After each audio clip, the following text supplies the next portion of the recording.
Good morning. Today, our English conference is about should the Bible be preached in public and private schools? The members of our group of is Ricardo Lopez, Tania Andrade, Sara Sorto, Carlos Portillo, Lucia Turcios, and my person, Herbert Alvarado.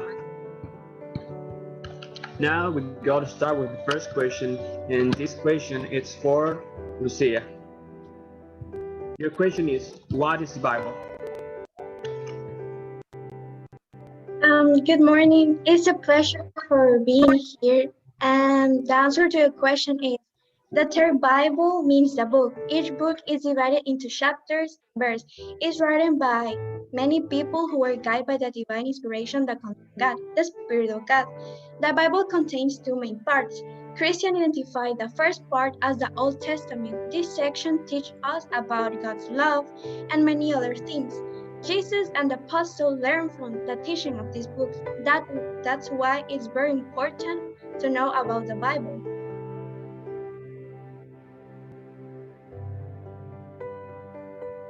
A very good explanation about what is the Bible. Now we go with the second question, and this question goes to Ricardo. Your question is, where does the Bible come from? Greetings, everyone. It's my pleasure to be here. Now, Herbert, to fully represent the story of the Bible, I would actually need way more time than I have right now. So that's because I'll just give you a little summary to tell you, what happened.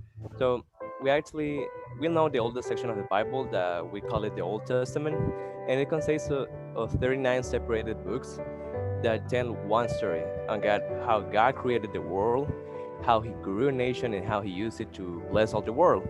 Now, before anyone started calling it the Old Testament, they were separated writings, and they were like gathering like scrolls of parchment. The historians believe that these scrolls might have been gathered around into a unique volume around the 8th century before Christ. Overall, it's believed that around 33 different authors were the ones who helped to write and record the 39 separate books and unified them into an only book, and it's called the Old Testament. They theorize that this happened in around a span of 8,000 years. That's it. Thank you. A good explanation about what the Bible is. Now we continue with the next question, and this question goes for Sarah. Sarah, tell me, how the Bible has been implemented in the educational system throughout history? Good morning, each and every one of you. Thank you so much for being present. Well, the Protestant Reformation was an important event for the implementation of the Bible. But in the 18th, 19th, and 20th century, Bible was normal to be preached. But then at 1963, people started to discuss if it was correct or not to preach the Bible. Then the Court of the United States decided that Bible may not be preached. So in public schools, it's completely illegal to preach the Bible. Teachers can go to jail for preach the Bible. In private school, it's their decisions. But still, in public schools, 12% of the students say that they have had a teacher that have preached the Bible to them, even though it is illegal. So yeah, it is illegal to public schools, but in private schools, it's their decision. Okay, it's very good. Now we go with the next question. This question is for Tania. Hi, I'm Tania Andrade. It's a pleasure to be talking to you today. I will explain you the answer to this question. Well, it depends on what section of the world you live in because each country has their own rules. For example, the US Congress has made a lot of state and church, which means that you have to separate religion with education. That is why teachers are not allowed to make use of the Bible in their classes. But if students want to talk about God in their classes, in the free time or in the recess, they can actually do it. But it has to be voluntary. You cannot force someone to preach the gospel with you if they do not want. Here in El Salvador, it's basically the same thing also on public school. And here in the country exists a lot of Catholic and Christian schools as ours. Next, we have the continent of Asia. Asia is a different thing because there you cannot preach the gospel neither on school nor outside because it's forbidden and you can actually go to jail if you do this. So you have to be very careful if you want to talk about God. In conclusion of the answer of this question is that it depends on what section of the world you live in what country, because each government is commanded by their own rules. Thanks.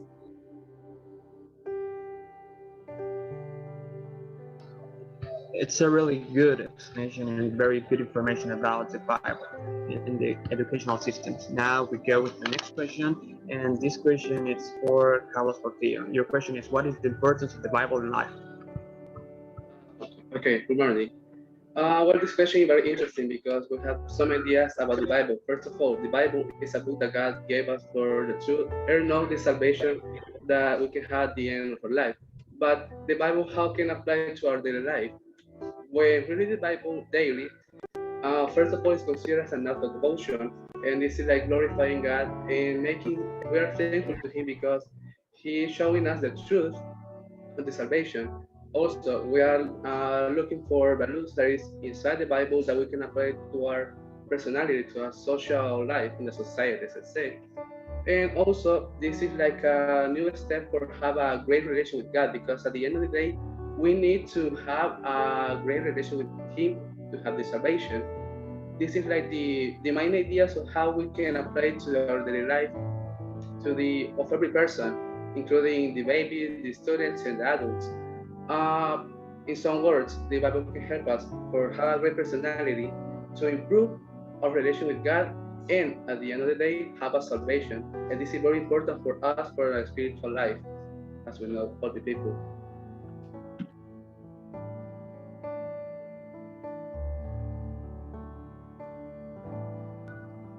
Your explanation is very good. So good. Now we go with the next question that it's for Lucia. And Lucia, your question is, what message does the reading Bible gives us? Okay. What you read impacts you. Think, how do you feel when you read the news or other things? Reading the Bible regularly and constantly has several benefits. First, the Bible shows us the God's characters and provide us with God's revelation of Himself to His people. In every section of the Bible, we see the holy, unchanging, faithful, merciful, and loving character of God. The message the Bible leaves us is about eternal salvation, which is very important for all of us to know. But the Bible reveals much more, even how God wants us to live. Here I have some examples that I want to share with you. The first one was his burden. Um, 2 of Timothy 3:16-17, Ephesians 4:14 to 16, Romans 12:1-3, and many others that where we can know the character of God and we can even find very good advices.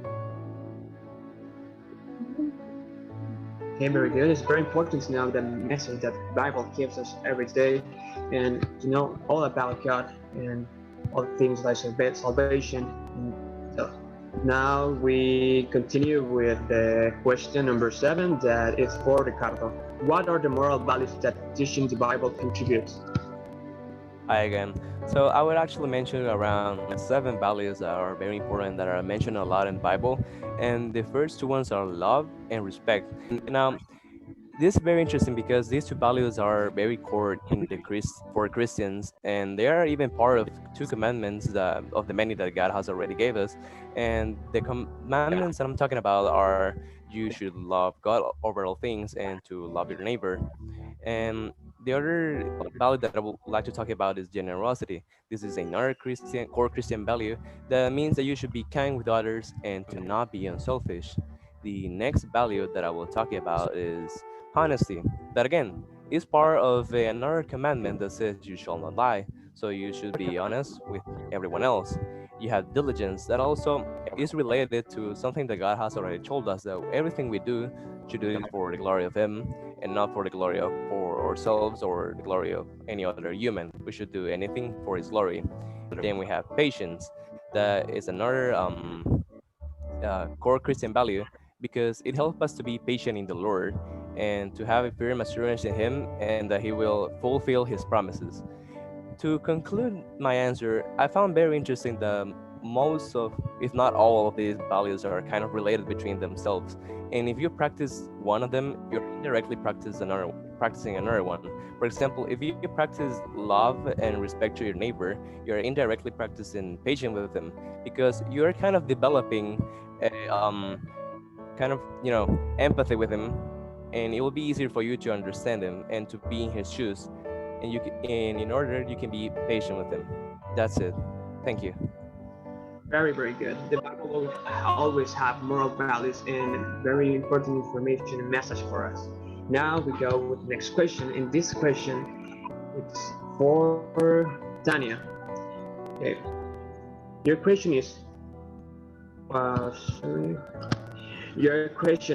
Tanya, what positive impacts are there in society if the Bible is preached in schools?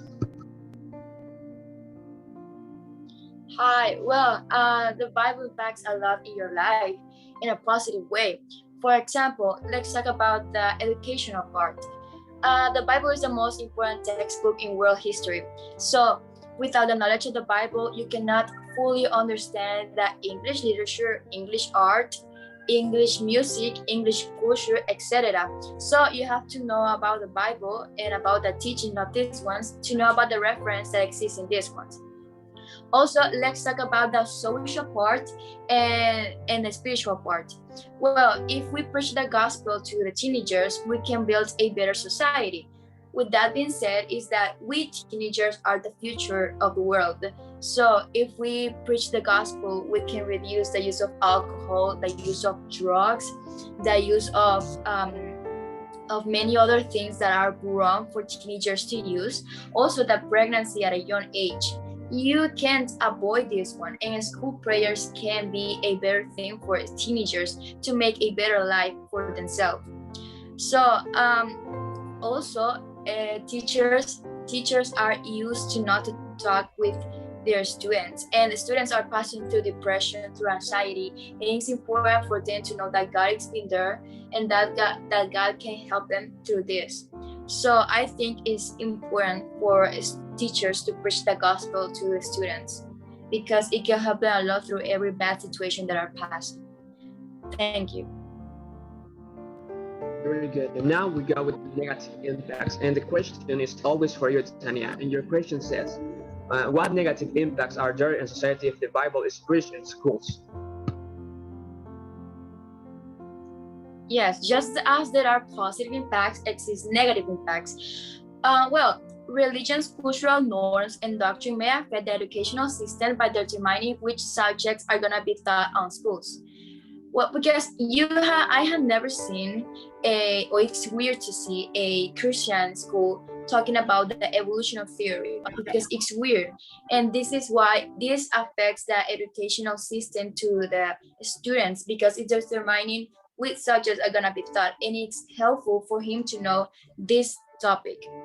And also another negative impact is that there exists a lot of students that do not believe in God, or that actually has another religion or belief. So it's weird, or they might feel intimidated if someone preaches them about God. Also, a school's prayer might lead to intolerance and cannot be implemented in a way that is voluntary. So you gotta be really careful, and you have to respect the opinion of each student. If they do not want to receive God, and they do not want you to talk about God, it's okay, and you have to respect that, because each person has their own religion and belief. Thank you. Good. Now we continue with the next question. This question is for Carlos Portillo. And your question is, what contribution can give the Bible to the intellectual development of the student? Well, as I say, my last question, the principal content of the Bible is the Christianism, but also we have like secondary knowledge about another areas like mathematics, science, social studies, etc. And how can this be applied to the student? As we know, actually, today schools are making more presentations from other topics, from specific topics in science or in other subjects, and how we can apply it. At the end of each presentation of each work, the school needs like a biblical application that is from the Bible, as we know, and this is like the origin of the word that we are investigating about or what we are exposing about. And this is like a contribution because at the end of the day, we know that it's an extra information that the Bible gives us, and this is like more knowledge that we are adding to our brain. In some words, the Bible can help us for adding more extra information that is very necessary for us and for us for our education. And this is like a great help. It's a useful tool to make our homework, to have like an application to the work. For example, I say in science we're talking about plants. At the end of the work, we are like using a verse that is applying to the plants in the science, and this is like the origin of some story that we have. And so this is like an inclusive for intellectual development because in some circles, as I say, this is like extra information that we have. Okay, now we go with the next question, and this question is for Sarah. Your question is, if the Bible decides to be preached, how should be preached? Who be taught? Sorry. Well, Bible should be exposed, not imposed. Well, Bible has a lot of benefits in our life, but we cannot impose it. First, the law says that we are a laic country. Laic means that we can have the religion we want. We cannot be imposed to have a certain religion. We, El Salvadorians, we are a laic country since September 15th, 1921, since our independence. So we cannot be imposed to a certain religion, or we cannot impose Bible to someone. So by the law, we cannot impose the Bible. Then the Bible itself says that gospel is by faith, it's not imposed. So based on what law says and what Bible says, we cannot impose Bible, even though it has a lot of benefits. Thank you. Very good. Now we go with the last question, and this question is for everyone in the group. Okay. The question is, how has it been to us personally to be receiving an education in which the Bible has been included? This question is personal, so we go with every member of the group to they can say their personal experience about the relation with the Bible in their education now, and we go to do it in this order. First, go with Lucia, then Ricardo, Carlos, Tania, and the last one is Sarah. Well, personally, it helped me to think more about the things I do, were good or bad. And if it's bad, then I think twice because I know that I can be punished for action because God always sees us. And being sincere, that helps you to not get out of the right way. That's my personal opinion in my case.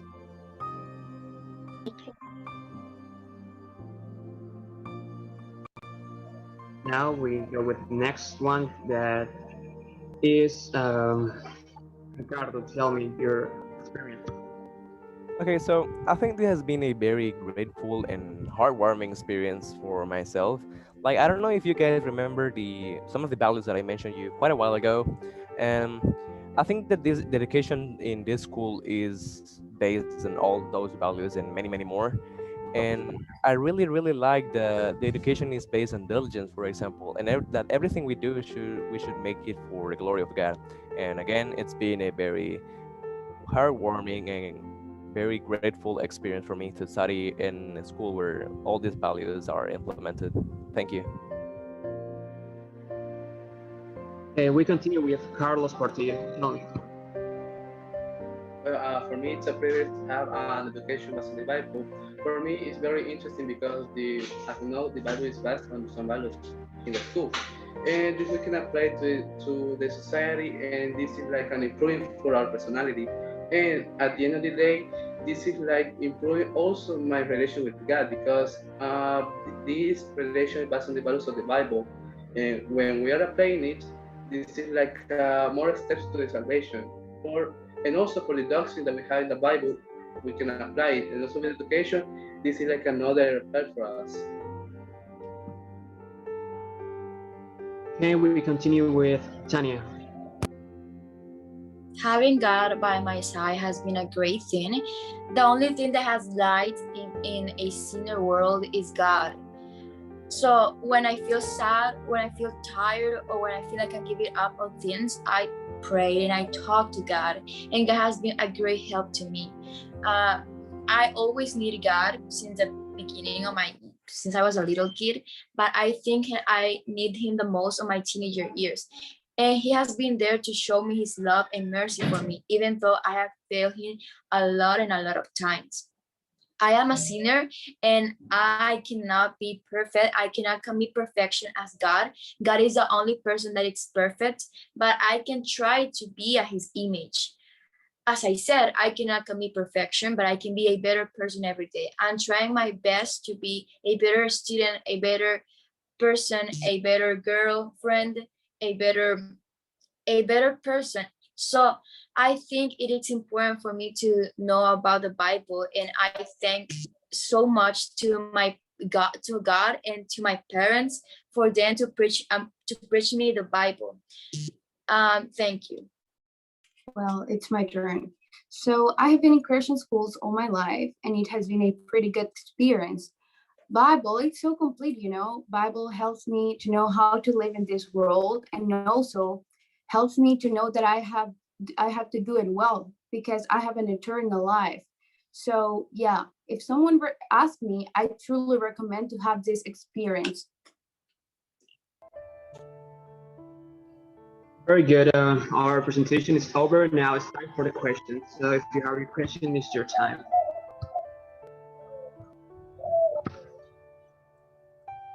Okay, students from 7th graders to 8th graders, all people who are here, if you have questions, you can ask them. Raise your hand and I will give you the word. Raise your hand and I will give you the word. Okay, this is the time for questions and answers that each speaker is going to give to you. You can write the question on chat if you want. If you feel inspired to speak, you can write the question on chat, or you can raise your hand and you can ask them the question orally. Questions related to the topic, not for assignment. If you have some questions about what they spoke about, you can ask them. No questions, everything super clear, right? Okay, amazing. Okay, I think we don't have questions, or yes. Who spoke over there? Okay, we don't have questions, I think, so that's why we're going to, Herbert, can you stop sharing? Okay.